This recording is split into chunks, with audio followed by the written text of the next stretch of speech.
way to, to put that out there with the folks listening. What situation are you talking about? I'm talking about time.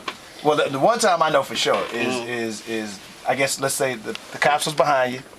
You had some stuff on you. Oh, okay. You had to get rid of them. Okay. Well, back in the Gap, I was living a real negative lifestyle. People always talking about drugs being addictive, but really fast money is even more addicting than drugs. So back then I was living a negative lifestyle on the Southwest. Before people think that Lil O, the fat rat with the cheese, is a rap name. That actually isn't a rap name. You know what I'm saying? That's actually back in the Gap when we used to call work cheese. You know what I'm saying? Mm-hmm. And I was short and kind of fat back then because of some of my sipping habits. So they'd be like, you like a short little fat rat. And I'd be like, it's all right, fat rat got the cheese though. You know what I'm saying? So it just stuck, you know what I'm saying? Lil O, the fat rat with the cheese. So it was a time where, on the West, on warfare, I got into a situation where the laws was behind me. I was young, I was wild, and we was having a little chase, and I was already out on bond, and I wasn't trying to go back, so I ended up, swallowing a couple of ounces, and my lungs collapsed, and I ended up on life support, and they actually called my dad and said I wasn't gonna make it, and that was actually one of the most life-changing parts of my life, because it's like, here you are on your deathbed, and you wake up out of a coma, and your ankle is handcuffed to a bed. So it's like, if you die, you dead. But if you wake up, you go to prison. You get what I'm saying? And that was a real wake-up call, The sad thing is I even went back after that, but that was just one of those pivotal times in my life, where I was like, wow, something got to change. Well, what finally made you say, okay, this is it, man? Really, when you see the pain you put your family through, you get what I'm saying? It's like when especially when you come from a family that raised you right.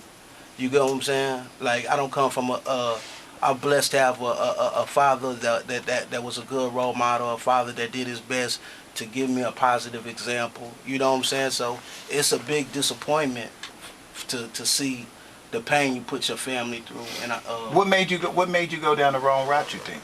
Well, I come from, for those that don't know, I come from an African background, a Nigerian background. My Niger brother. And so it's like, coming over here, it's like, you got to remember, it's like a culture shock.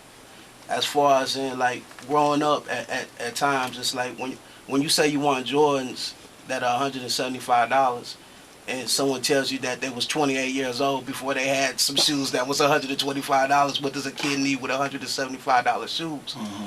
And then you see other kids with them, and you can't go get them, and it's not because he doesn't have the money to get them, he just doesn't feel it makes sense for a kid to have that. Mm-hmm. You know what I'm saying? Mm-hmm. And now that I'm older, it's like I appreciate. So you felt like you had to get it, and you was because gonna get it you get teased, and you want the thing. As a kid, you get teased, and you want the other things that other kids have that you feel make you cool at the time. You know what I'm saying? At that time, I was a kid, so I didn't know my father was trying to make me a man, a real responsible man. You know what I'm saying?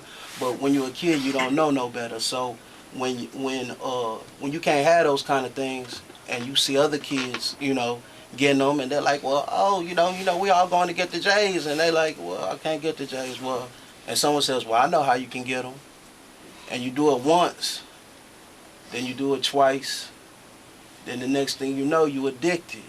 You get what I'm saying? Mm-hmm. And I was never a dummy. You know what I'm saying? I was a pretty smart kid. I excelled at it fast, and before I knew it, I was down that path of destruction. You know what I'm saying? Mm-hmm. And that's just how I started, man. So it's like I really don't take life for granted. I don't take my freedom for granted. You know what I'm saying? Because I have so many friends I've buried. To this day, I get so many letters from friends. This ain't just homeboys. I'm talking about real friends. You know what I'm saying? Mm-hmm. Like, it's a miracle right now that I'm really on 97.9, and I can talk to Mad Hatter. It's cats that it means so much for me to shout them out on the radio. And that's what they look forward to. You know what I'm saying? It breaks my heart because these is really my people. You know what I'm saying? This ain't rap. This is my people. This is boys I was with every day. These are people that my daddy knows. You get what I'm saying? And these dudes, I won't see them again. Some I won't never see. Some is never coming home.